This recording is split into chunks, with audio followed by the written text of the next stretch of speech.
Padans Lama Ramboji Dagi Chiyo Pema Tinshu La Kadin Chimbo Bone Jizonde Kusum Tuji Nurjo Sado. So I'd like to welcome everybody to this short YouTube transmission that we decided to put on just for the new year. Auspiciously enough, it's falling between the two great Monlams, between Kaju Monlam, which just finished, and then the second Monlam, which I think is going to start just about now. So that's a very auspicious time. And at the end of a kind of difficult year, and looking forward to next year, it's perhaps good to talk a little bit about the Dharma. The topic for today is the 7 treasures of the noble ones, or authentic wealth. Of course, inner wealth is a theme that His Holiness Karmapa talks about a lot in order to point people to the great enduring benefits of Dharma practice, which is the true inner wealth. So I'm kind of following a little bit from that. I guess by calling the talk something to do with wealth, it might have misled some people to think that I'm going to give some economic tips and which shares you should be buying. Actually, I'm not qualified to do that, so I'm sorry to disappoint you. Also, I'm not going to be telling people which medicine they should be taking or which political parties they should be voting for. I'm sure you all know much more about such things than I do. But no, we're going to talk about the wealth that comes from practicing Dharma. Of course, ordinary wealth is not something that we should regard as necessarily a great evil or something like that. It has its uses, but the point is also it has its limitations. And like Nagarjuna says in the friendly letter, that in a way the more we're obsessed with property and wealth and so on, the more sufferings we have. And that, as he points out, the true treasure is the inner contentment. So it's that kind of theme that we're really discussing. Perhaps one should ask, well, what does it mean to talk about the 7 treasures of the noble ones? First of all, who are the noble ones? Of course, I guess many of you know the answer to that question. In Dharma, we consider a noble being to be somebody who has entered the path to enlightenment decisively. In the Shravaka vehicle, the vehicle of the disciples, a noble one is somebody who has achieved the path of stream entry, meaning that within 3 lifetimes they would definitely achieve liberation from samsara in the state of being an arahat or arahati. In the common Mahayana, we consider a noble one somebody who has reached the first noble bhumi, the joyful one, again through seeing the true nature of reality decisively and entering into the irreversible path, this time to Buddhahood. And in the uncommon Mahayana, that is to say the Tantric system, we consider the noble ones to be the siddhas, the realized ones, who have entered into the path to supreme Buddhahood, which is culminates on the 13th noble level, 13th bhumi. So these are for us in the Dharma the noble ones. And we consider that they possess 7 particular treasures. Now one might think, well then, obviously we're not noble ones, we haven't achieved these states of great realization, so what is the point of us knowing about their treasures? The point is that then we aspire to develop them, that from this time on we will see that these are the real treasures, the real wealth that is well worth pursuing. And it's in that respect that Atisha talked about them in the Jewel Rosary of the Bodhisattva. And also, of course, again, Nagarjuna mentioned them in the friendly letter. So although we are right now just ordinary people, just beginning with our practice of the Dharma, still we should focus on these 7 treasures. And this way we'll have something that is a wealth that endures throughout this life. There's a source of happiness for ourselves and others, that then will sustain us into the next life, and finally will sustain us all the way through the spiritual path to Buddhahood. So now I want to explain a little bit about what each of these 7 treasures really are, and you'll find that actually you know lots about them already, because it's a way to talk about the 7 treasures. Of course, another, in one sense, it's just another way of bundling the Dharma, of arranging the Dharma teachings. So we have a particular focus that it helps us to understand them and to develop them. So therefore the first noble treasure is said to be confidence, or if you like, faith, depa in Tibetan. When you think about it, we never engage in any activity with any kind of strength, with any kind of force, with any power, unless we already have confidence. So confidence is a kind of richness, a kind of wealth that we need to get going in the Dharma, in Dharma practice. Of course, one might think that this means a certain type of blind faith, but that's not true. Blind faith does not sustain us. We may be initially inspired by blind faith to engage in some kind of activity, but it won't last. We need a real mature confidence, which is what is the meaning of faith in the as taught by Lord Buddha. So faith is in a way the first topic. That's why in the beginning of the Landre, the path and its fruit, the very first topic that is taught is the need for confidence or faith. Similarly, in the Jewel Ornament of Liberation, Gampopa makes this part of the initial teaching on precious human birth. And in the Kunzan La Michelam, Patra Rinpoche makes it part of the teaching before refuge. So all these different teachings, these different texts show that faith is in a way the essential prerequisite, the first wealth we need to have to sustain us in Dharma practice. But what does it mean in Dharma terms? And faith or confidence in what? Well, traditionally we say there's 3 types of confidence. One might say the clear confidence, the longing confidence, and the confidence or faith of conviction. And there's a growth, there's a kind of sequence, there's a development there. The first very clear, or if you like, inspired confidence, is the feeling that arises of great inspiration when we, for instance, hear the story of the Buddha, or hear about the qualities of those people who practice, or even sometimes just see pictures, see statues, like our Buddha statue, for instance. And it does something to us. It kind of awes us. It gives us a sense of awe and kind of makes a pause in our mind, a gap where we can start to attend to something, the greatness of the Dharma. That is the first type of faith. Perhaps we felt it when somebody told us the story of the Buddha, or somebody told us the story of Jessa Milarepa, or just by meeting some great practitioner. We had that initial feeling of awe, of kind of inspiration. And that then matures into the second type of faith, which we call longing faith, or sometimes even desirous faith, because this is where, having encountered the power, the beauty, the significance of the Dharma in some way, we then think to ourselves, I would like to possess those qualities. I would like of kind of inspiration.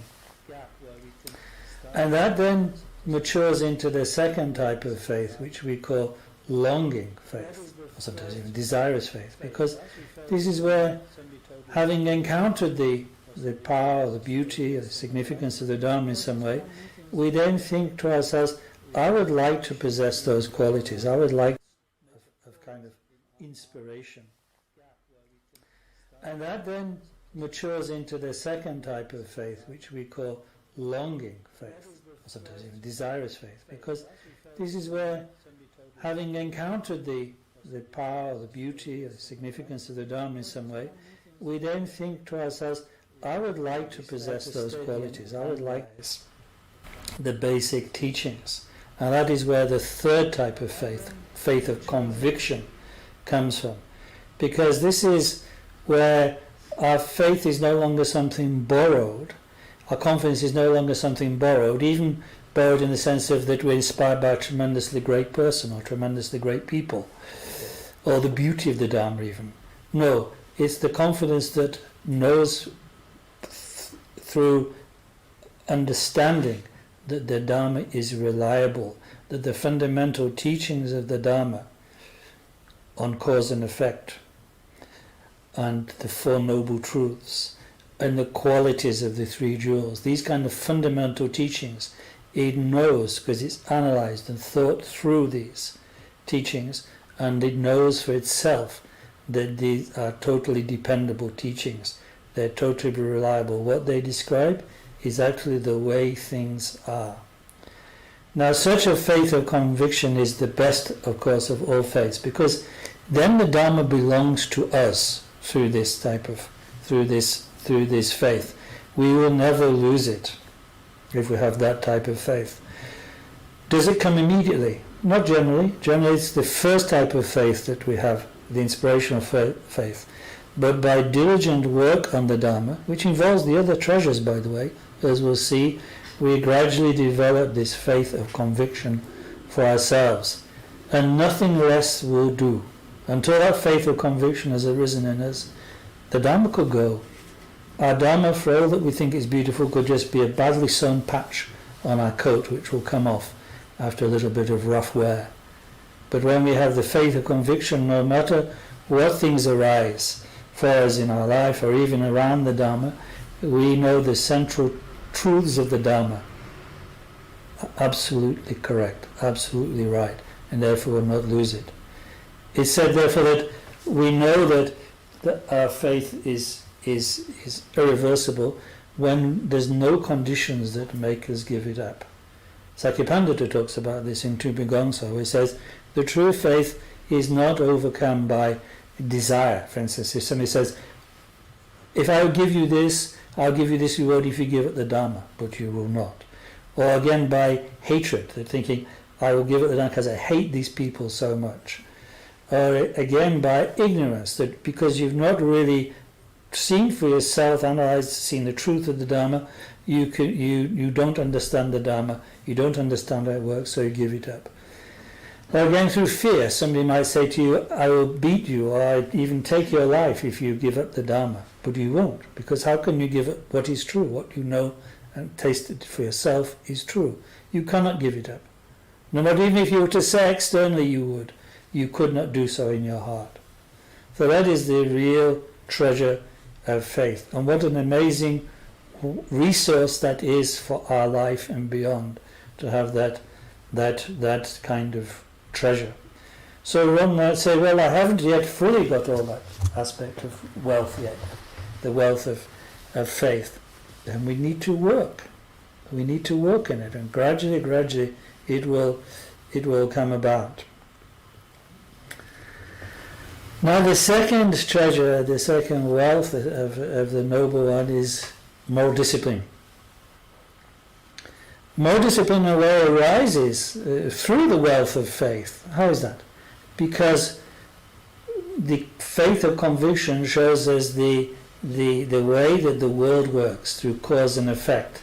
Specifically that, for instance, through virtuous actions, happiness results for ourselves and others. Through non-virtuous actions, suffering results for ourselves and others. Non-virtuous actions means, as Nagarjuna has explained in the Jewel Garland, actions done on the basis of hatred, ignorance and desire. Virtuous actions are done by a mind that has overcome those three poisons. So that is the way it works. Inevitably, virtuous actions give rise to happiness. Maybe not immediately, maybe sometime in the future, but they will ripen in that way. Similarly with non-virtuous actions. Even if immediately the result is not visible to us, it will, when the conditions occur, the seed of non-virtue planted in our mental continuum will ripen as suffering. And so that gives us the foundation, that is the wealth necessary to go on to develop the wealth of moral discipline. Because moral discipline is where we start to apply that understanding to our behavior, to the way we work and act in the world, which of course changes the world.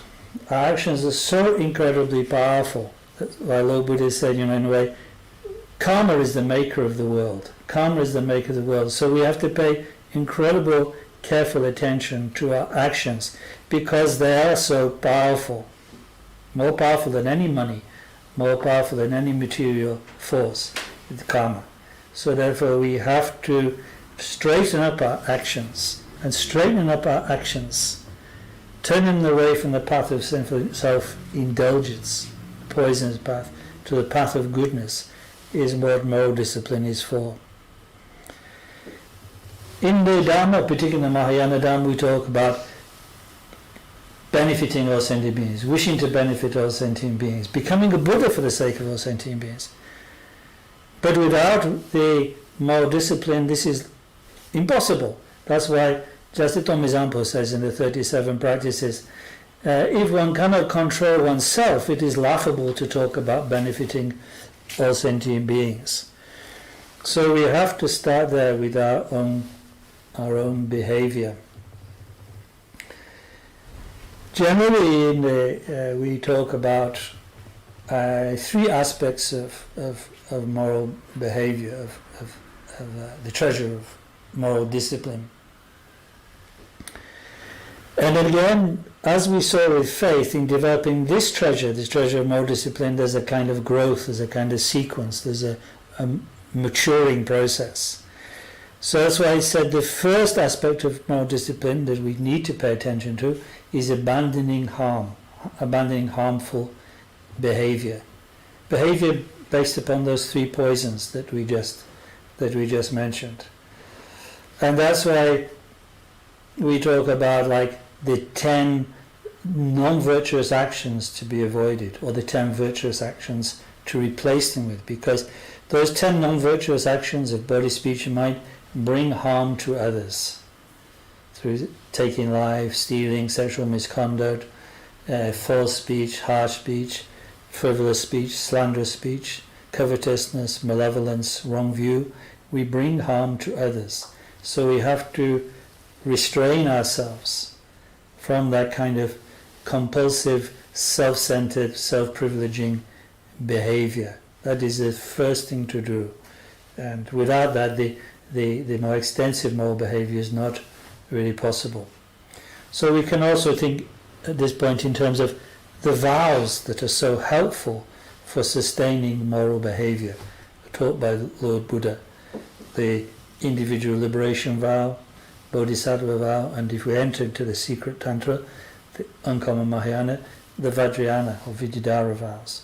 All those are ways of straightening up our behavior by making a deep commitment in our heart to avoid negative behavior and replacing it by virtuous behavior. So vows are very, very good, skillful means in developing the treasure of moral discipline. But that is just the first aspect. The second aspect of moral discipline is the collecting virtue. We can start to engage creatively, so to speak, in virtuous behavior once we've controlled ourselves. But the behavior that's wild, that's self-indulgent, cannot do this. There's no focus, there's no power in mind, no strength. But when our behavior is somewhat controlled, we find space in our lives to start to practice the way of virtue. In Dharma, we provide all the skillful means of prostrations and offerings and prayer and so on, all which create a kind of very wholesome and positive mind. So we kind of refine ourselves by those practices of collecting virtue. We become kind of purer and one might say more elevated beings by the practice of virtue, of collecting virtue. And then this matures in the best, the supreme type of moral behavior, which is moral behavior that benefits others. The way I've talked about it, one might think, oh, that means I shouldn't bother with trying to benefit anybody until I've totally controlled myself, or I've totally developed virtuous behavior. No, it doesn't work like that. These are indications, these are not boundaries between these three types of moral behavior, but it's just that we're most effective, we have most space in our mind, most time in our mind for others when we've controlled ourselves and refined ourselves somewhat.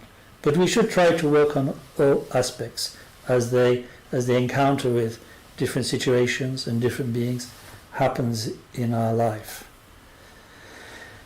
So that third type of the more disciplined benefit in others is really the behavior of the bodhisattvas.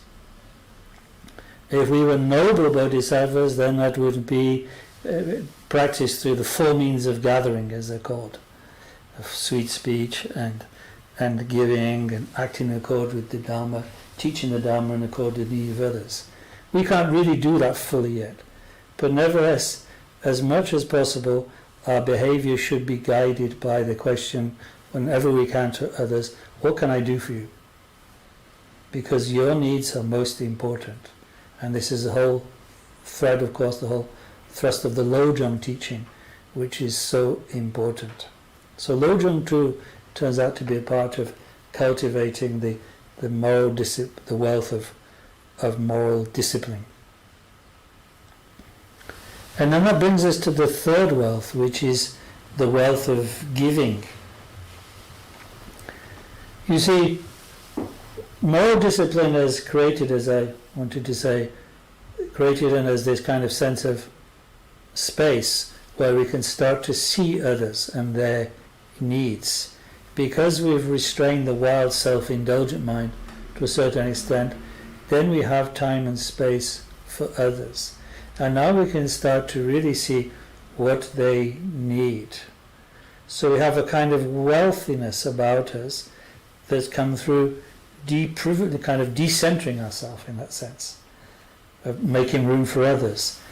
And giving can now arise, the practice of real giving, of real generosity. Of course, it sounds funny to talk about giving as a way to wealth, because isn't giving going to abolish our wealth? One might say, if I give everything away, what will I have for myself? But then, as Shantideva says in the Bodhisattva, such thinking is the thinking of the yidaks, of the hungry ghost. Whereas thinking, if I give to myself, what will I have left for others? That is the thinking of the Buddhas. So that's where we want to put the emphasis. Because we really need to see at this point the limitations and the dangers of an obsession with possession. It's of course bound up with our sense of insecurity, of having to defend ourselves, maintain ourselves. We think I'll only exist, I'll only have security if I have that which I can call mine. Those possessions, those people, those things, those status, whatever it is, that is my possession. And that way avarice grows, this kind of need, this kind of hunger for possessions, for objects. And of course it just brings about misery. Again, Nagarjuna has said about the obsession with wealth, it's got three difficulties. Like, first of all, there's the difficulty of gaining wealth, of collecting it. It's so hard to do so. So much work is involved in it. And then even if you've got material wealth, holding on to it is very, very difficult. There's so many kind of things that can take your wealth, rob you of your wealth, steal you of your wealth, make your wealth valueless or whatever. And then finally, there's that misery. And then there's a final misery, which is that inevitably you'll have to leave it behind. Even if you've been able to keep it through life, you'll have to let go of it. So really, as they say, it's not really worth the candle. And again, as the old country song says, it's so hard to find one rich man in 10 with a satisfied mind. Because the mind that's obsessed with wealth is, as I said, quoting Shantideva, the kind of mind that's becoming a yidak, becoming a hungry ghost.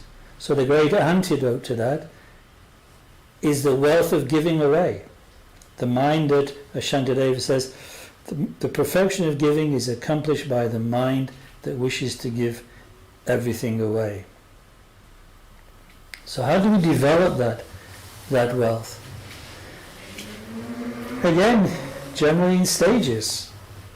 Because we, as always in the Dharma, we're trying to transform our mind. The mind that at the beginning, at the moment, is bound up with illusory vision and karmic vision, that can't see the world straight, that thinks always in terms of self and other. We have to transform that. And that has to be done usually gently, with gentle force. With gentle force, because that's the only force that really works on that mind.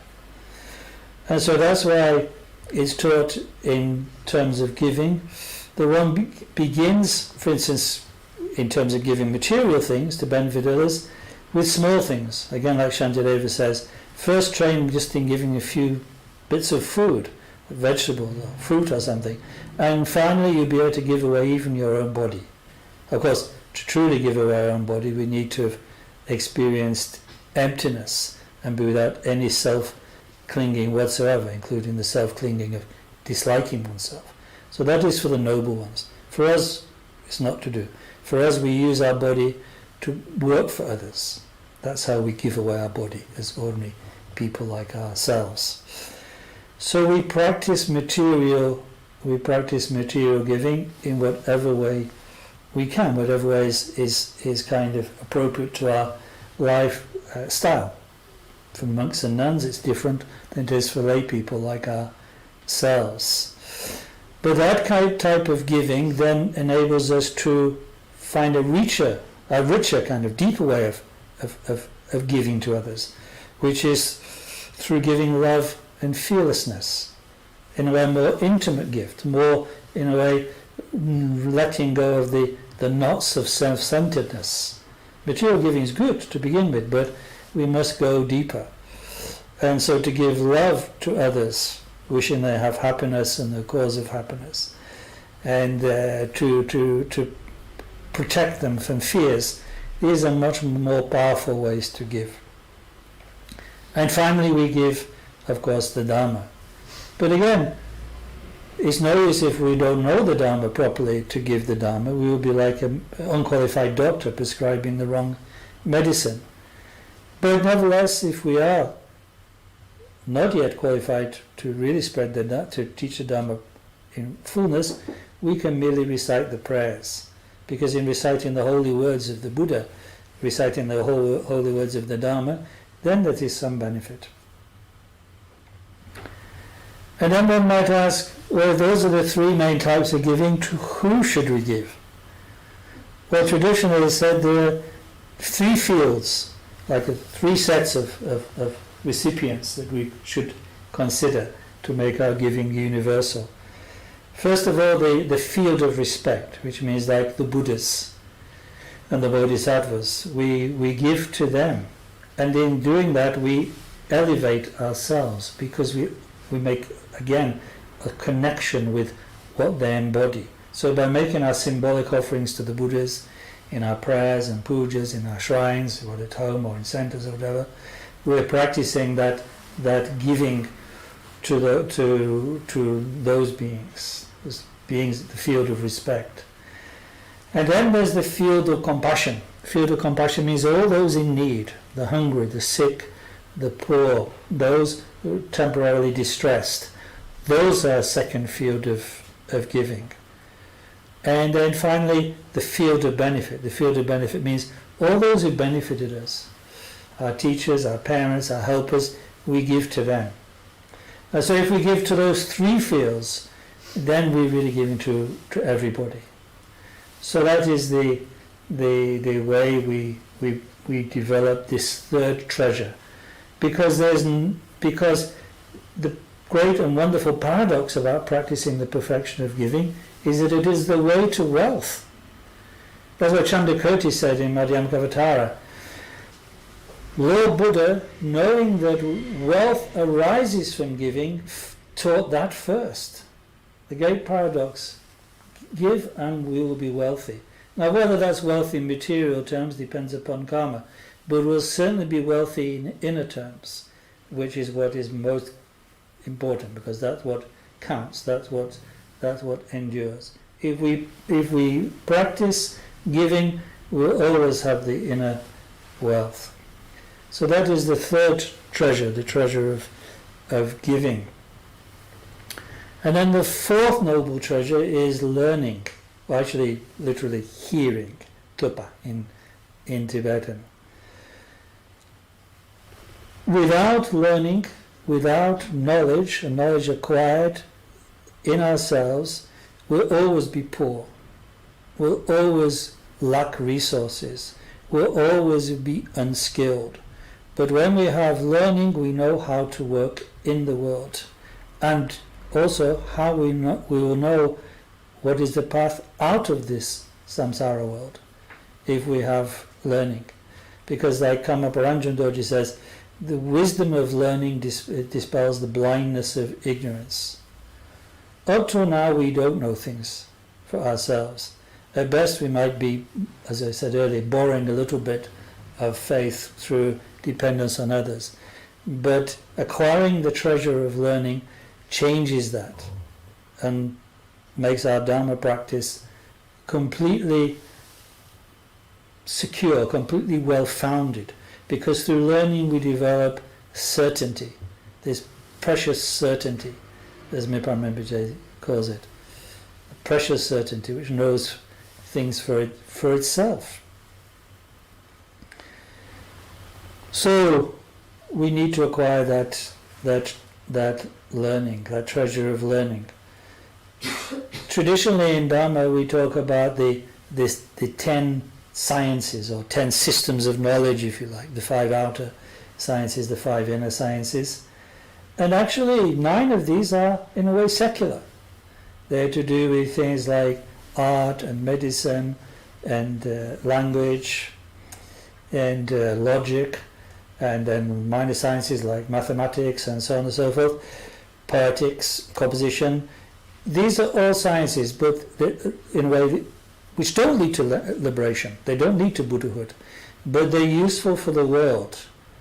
And therefore the Dharma practitioners should know these things to the extent they can, to the extent their situation makes it possible.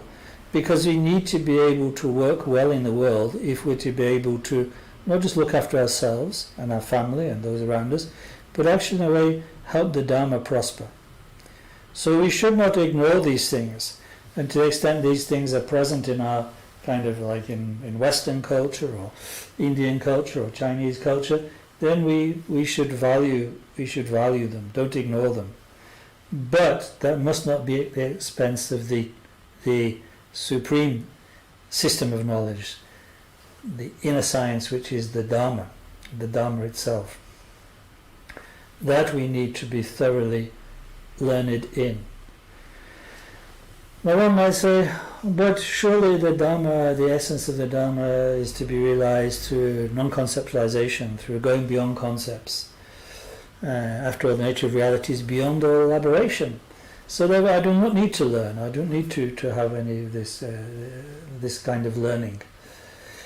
Unfortunately, even if occasionally you have a glimpse of non-conceptualization, it does not last and is not sustainable, because you will not have exhausted your wrong views, your mistaken thinking.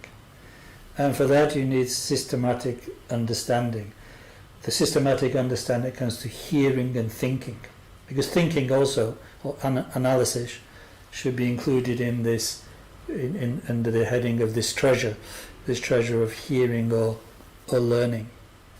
So what should we learn? Sakabandha has explained, after taking refuge, then one should hear the sutras, because that is where we learn meditation from. We should hear the Abhidharma, because that is where we train in wisdom. And we should follow the system of the Vinaya, because that is where we train in moral discipline. Now, of course, in fact, nowadays in the different traditions of Dharma, we study those teachings of the 3 trainings, not so much through the original scriptures, but through the shastras and the commentaries and the distillations of those teaching that the great masters have composed.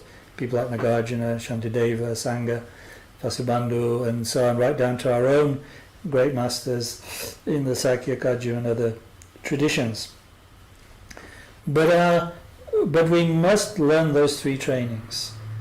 That alone will make us kind of well-established, well-grounded Dharma practitioners who know why they're doing things. Because you see, if you don't bother to learn, then you may get somewhere initially, you may have some experiences, you may even keep going for a few years, or even 10 years, or 15 years, but eventually you'll come up with some challenge or some problem in your life, or just somebody with some particular idea, and you'll not know why the Dharma is true. And then you easily give it up, because you've not made the Dharma your own through bothering to acquire learning, the learning that gives you certainty. And so that needs proper learning. Does that mean that everybody needs to become like an acharya, like to kind of graduated from monastic shadras? No, but it means you need to at least the basic teachings, to have heard and contemplated on the basic teachings. Then you'll have a wealth that will last you through this life and sustain you at the time of death, going forward to the next one, because you know for yourself, as I said, why the Dharma is true. And of course, for the tantric system, it's so important again to have this based upon proper knowledge of the specific characteristics of the Vajrayana, how it is connected with the general vehicles, and yet at the same time what is its special features, how do we enter the Vajrayana through proper initiations, and how we maintain the Vajrayana practice through maintaining the vows and pledges and so on. All this we need to know if our Vajrayana practice is going to be well-founded and secure. So in that way, gradually we become a learned person. How gradually? Well, like Sakyapandita says in Sapaleshe, a pot of water will become full by one drop after another. Similarly says you will become learned by memorizing one verse a day. So there we have Sakyapandita's kind of advice about how we become wealthy in learning. And I think we've made a start, but we have much further to go.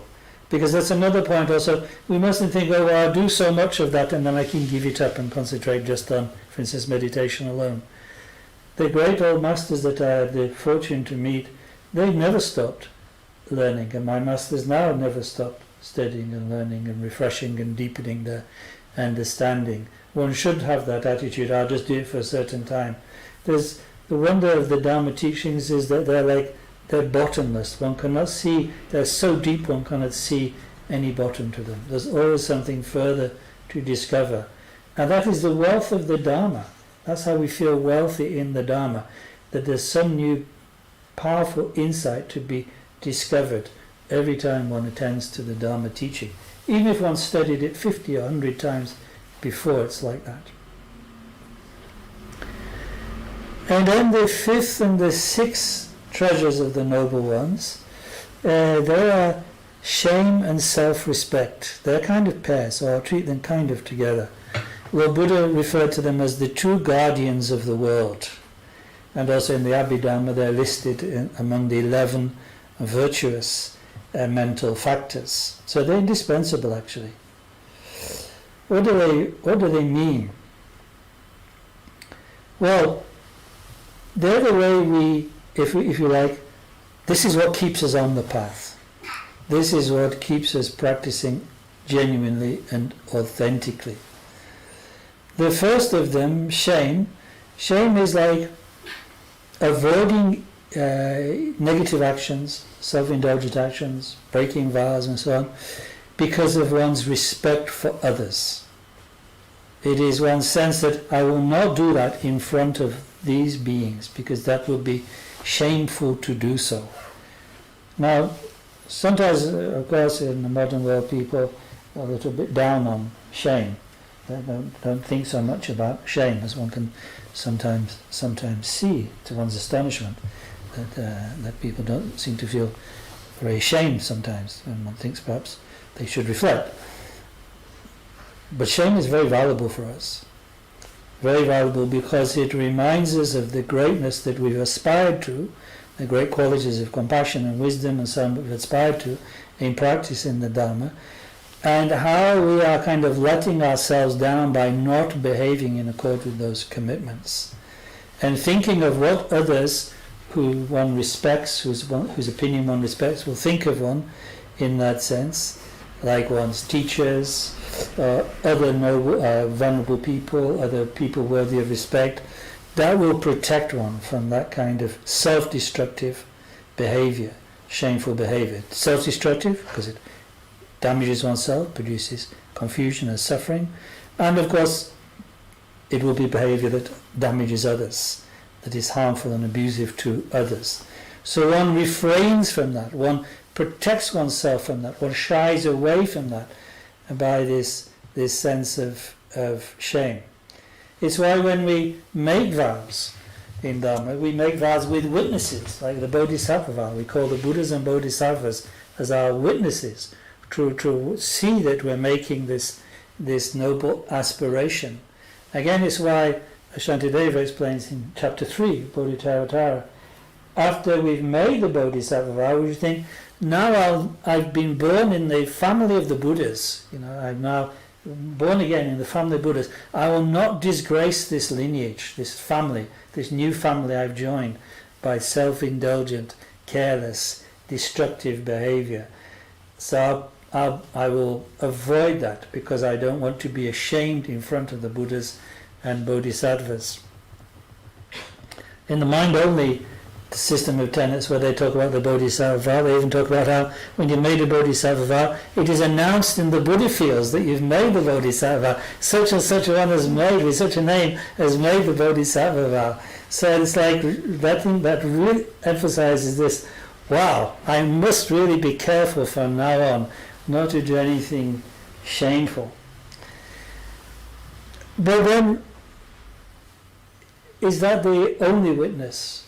No, there's another witness, which is the witness of self. So this is the self-respect, the guardian of self-respect, the noble treasure of self-respect. Because just as shame is avoiding negativity because of the eyes of others, this is like avoiding negativity in your own eyes.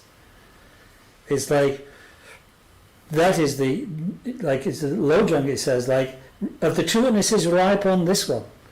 That is because you know. So this is like conscience. We could say self-respect is like conscience, your inner conscience.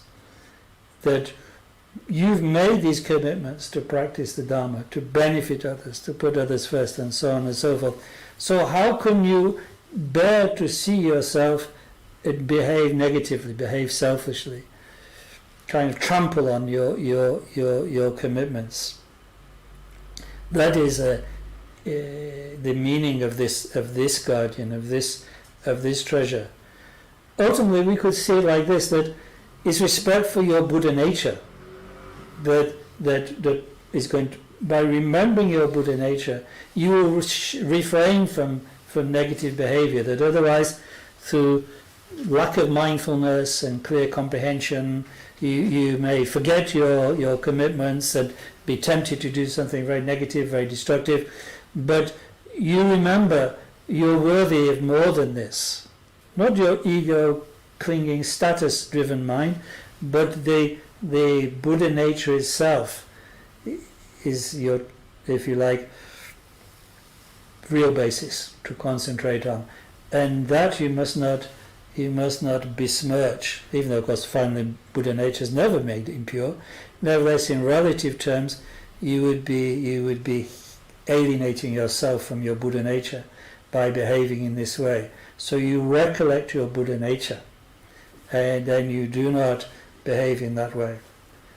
In a Vajrayana way, we might say that is why it said that the best way to protect against The downfalls, the Vajrayana downfalls, is to remember your yidam, to remember your meditation deity, because your meditation deity into which you've been initiated and upon which you're meditating is, of course, in a way, your Buddha nature. Finally, the Buddha nature is present within you as the mandala of Buddhas within you. And so because that is like your fundamental nature, how can you alienate yourself from it by negative behavior? So that is the wonderful meaning of self-respect. It means you need to take your Dharma practice seriously. You need to make your commitments to others seriously.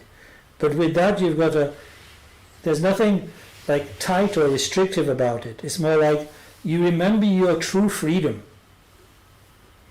You no need to be a slave to selfishness, to self-indulgence, to negative emotions. You are greater than that. That is the meaning of self-respect. And of course it is aided by the shame, by restraining yourself from negative behavior because of not wishing to experience the censure of those who you value. So these are the true guardians of the world, as Lord Buddha said. And then finally there's the final treasure is none other than wisdom itself. In a way, of course, learning, the treasure of learning or hearing, directly leads to this. So yes, we're talking about the seventh treasure, the treasure of wisdom. And of course, in a way, this is the most important of all treasures, because this is the one through which the goal of the path is attained. Not just by itself, of course. It needs all the aspects of the path to come together. But like Shantideva says in Bodhicharvatara, all the other practices are taught in a way for wisdom. And that's why we say wisdom is the mother of the three types of spiritual career. The career of the Shravaka, one only becomes an arahat in the Shravaka system through transcendental wisdom. The career of the solitary realizer, the Pratyeka Buddha, they only become solitary realizer, achieve that enlightenment through wisdom. And finally, the Bodhisattva becomes a Buddha only through wisdom. So that's why we can see wisdom must be the most important, as it is the utterly decisive quality. It's the utterly decisive quality because it enables us to see things as they truly are. And as ignorance is the foundation of samsara, what dissolves samsara is replacing its cause, ignorance, eliminating its cause, by seeing things as they are. That is what is the meaning of wisdom. As it's said in definition, wisdom is discriminating phenomena's true nature. So of course, one talks in Dharma about the eye, possessing the eye of wisdom. But actually in a way, it can make sense too to talk about there being two eyes to wisdom. Nippon Rinpoche illustrates it that way. And why is that? That is because actually there are two truths. There is the truth of how things appear to be, and the truth of how things really are. In other words, the way the world appears to us right now is without our examination, without our analysis. We take things for granted, that things are as they appear to be. And when we see with undamaged senses and so on, then that's kind of pretty accurate. The world does indeed work in a certain way. Things appear in a certain way, connect in certain ways, and certain results come about. That's the conventional truth, if you like, or the relative truth of things. And we need to know that. The ultimate truth, however, is what leads to liberation. Because the ultimate truth is when we investigate those appearances, the world, ourselves, others, etc., we find that actually nothing exists in the way we imagined it to do. That all those appearances lack any intrinsic nature, any substantiality, any solidity. In fact, the nature of reality itself is beyond all concept, beyond all label. That is the transcendental wisdom, the wisdom that liberates. But we have no basis for that, to develop such a transcendental wisdom without firm understanding of relative truth. Because relative truth is what enables us to practice moral discipline, create happiness for ourselves and others, create a good basis for dharma, accumulate merit, and so on and so forth, to work in the world. That is the remit of understanding conventional truth. Sometimes in our excitement of for the Dharma, excitement for the high goals of the Dharma, we ignore the conventional truth and think we don't need to bother with that. But this, in that case, conventional truth will trip us up. We will go astray. We'll fall perhaps into nihilism, and through nihilism then into suffering, which we inflict on ourselves and others through not respecting conventional truth. So true wisdom needs both eyes, the eye of conventional truth and the eye of ultimate truth. Specifically with conventional truth, as I say, it's about how the world seems to work. You see, it's not like, oh, the world is anything I say it is, or because in the profound teachings it says all appearances arising in dependence on mind. Therefore that means we should conclude, oh, whatever I think then can be, or whatever I think then or it can be the way things are. It's not that. There's a certain kind of, so we say, system to the world. We call it dependent origination, actually. The way that certain causes and conditions combine together, although they lack any intrinsic nature, in fact precisely because they do lack any intrinsic nature, because they interact, they produce certain results. So we can see that if we understand the way conventional truth is to be formulated.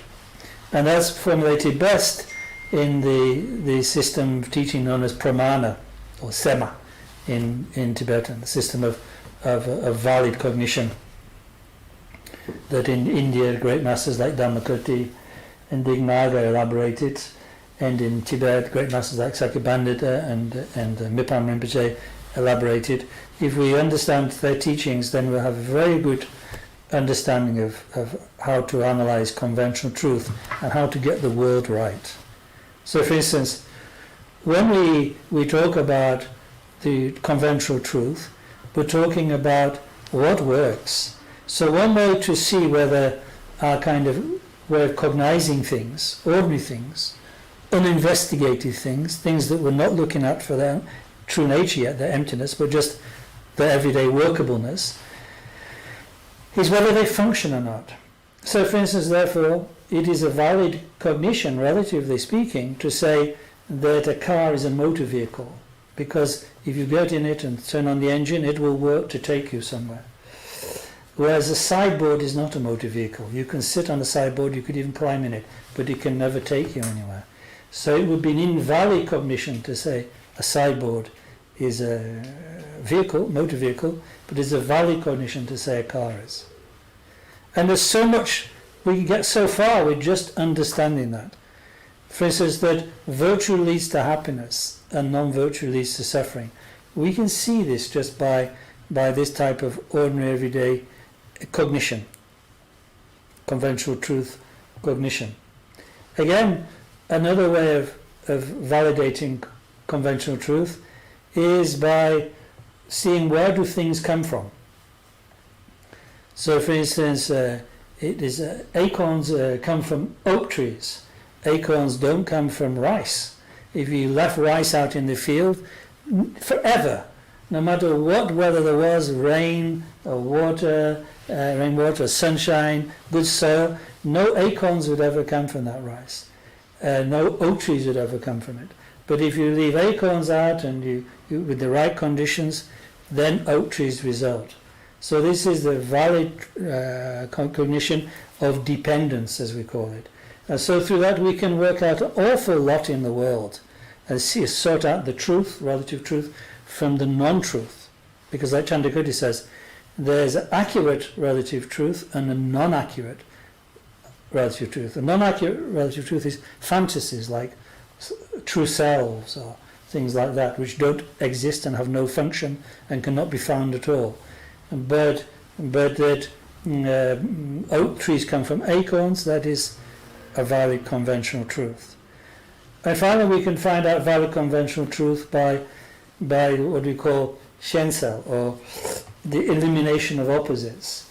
When we see something, we can arrive at a good description, and therefore a good label of it, by eliminating first everything that it isn't, until what remains in front of our awareness, what remains in front of our cognition, is the valid object, conventionally true, valid object. That's how shensel works, by eliminating everything, and what is left is the conventional truth.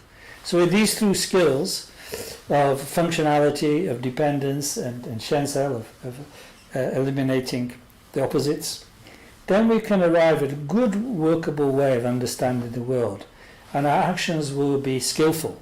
They understand how cause and effect really works, and how to discriminate between one choice and another, between one option and another, in a way that is in harmony with the deep structures of the world, one could say. And therefore, if we're in harmony with the deep structures of the world, we'll be realistic. We won't believe in fantasies. We'll have respect for the textures of the world and the way things interact, and yes, we'll be able to benefit others and create a good foundation for our Dharma practice. But this does not liberate us, because this is not that kind of wisdom, though very, very useful, pragmatically speaking, does not awaken us from the bewitchment of imagining that things have true nature, have true existence, and that reality can be grasped in one extreme or another. That is the job of the transcendental wisdom, so to speak. And for that we need plenty of hearing, plenty of thinking, and then plenty of meditation. Because then we can start to look at the actual nature of experience, asking ourselves, what is actually real? What is actually there? What is actually the true nature of that appearance that is arising for me, that concept that is arising for me? And what is exactly the nature of the one who perceives it, of the subject who is investigating?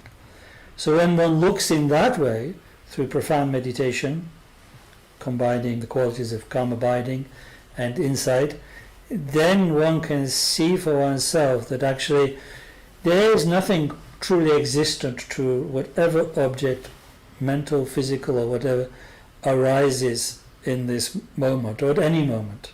In fact, even the notion of moments in time themselves cannot be discovered, cannot be really ultimately found. They were relatively good true designations, but finally have to be abandoned when we see the actual true nature.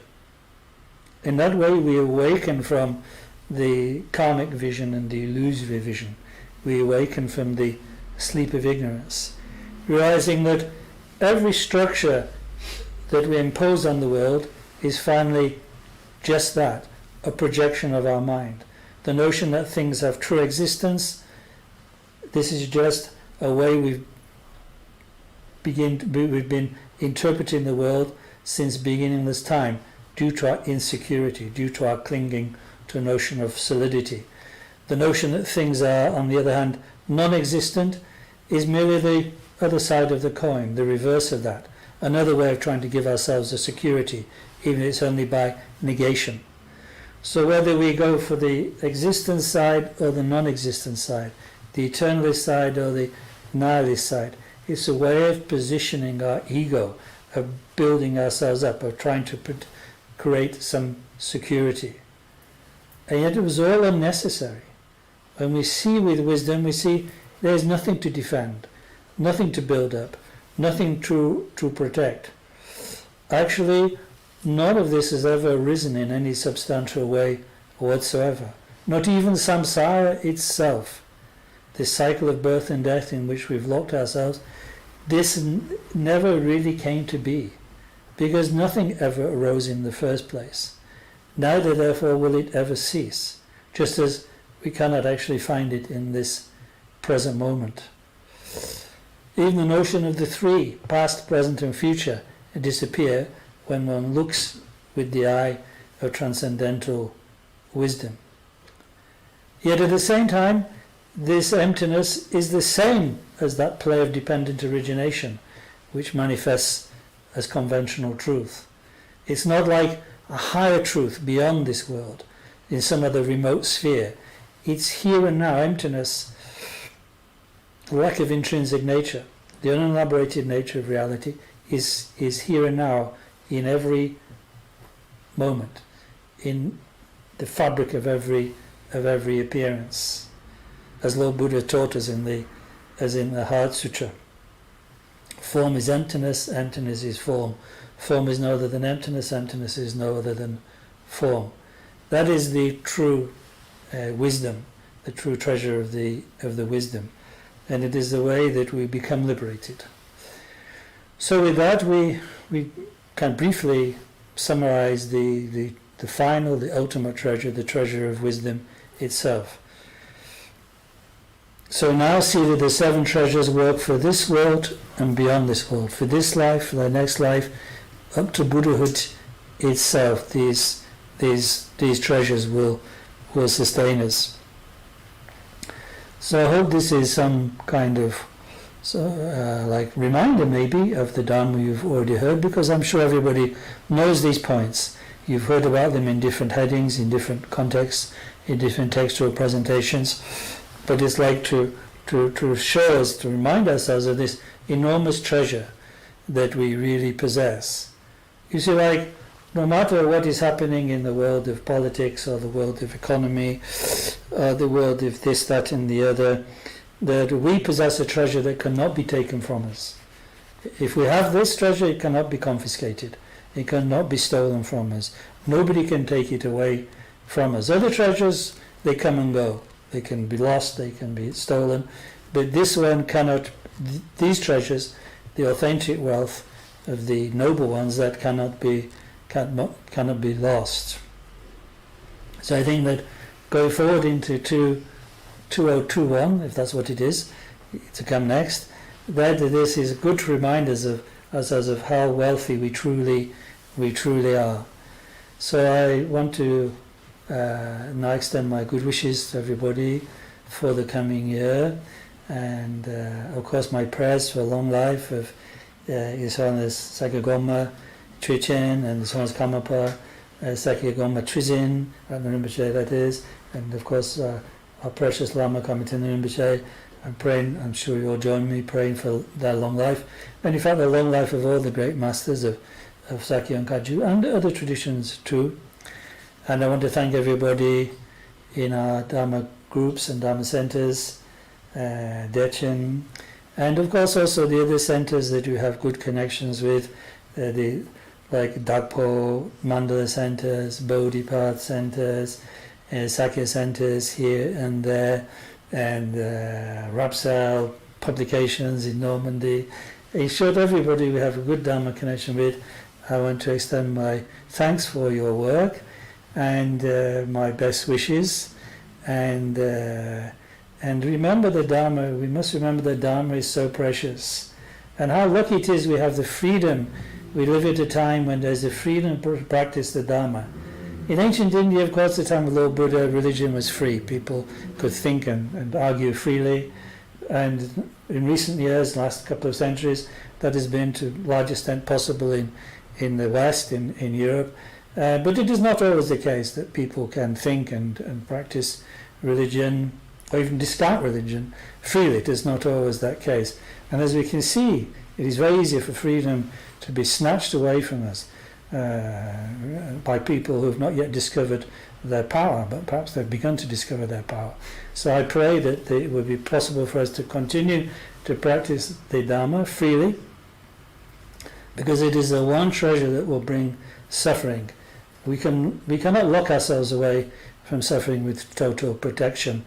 We cannot get inside a box inside another box. Actually, that's one of the hells, in fact. And we must understand the textures of the world and acknowledge them and put above all through conventional truth, live skillfully, create happiness for others, protect others, and try to preserve freedom for others to practice the Dharma. That is our job, I think, as good Dharma people. So I wish everybody good health and freedom for the next year. Thank you. Sunandi tanshe sipane tobe ne pe brahman pamchine chiga nachi bala drupa ye sipe sole roa shu.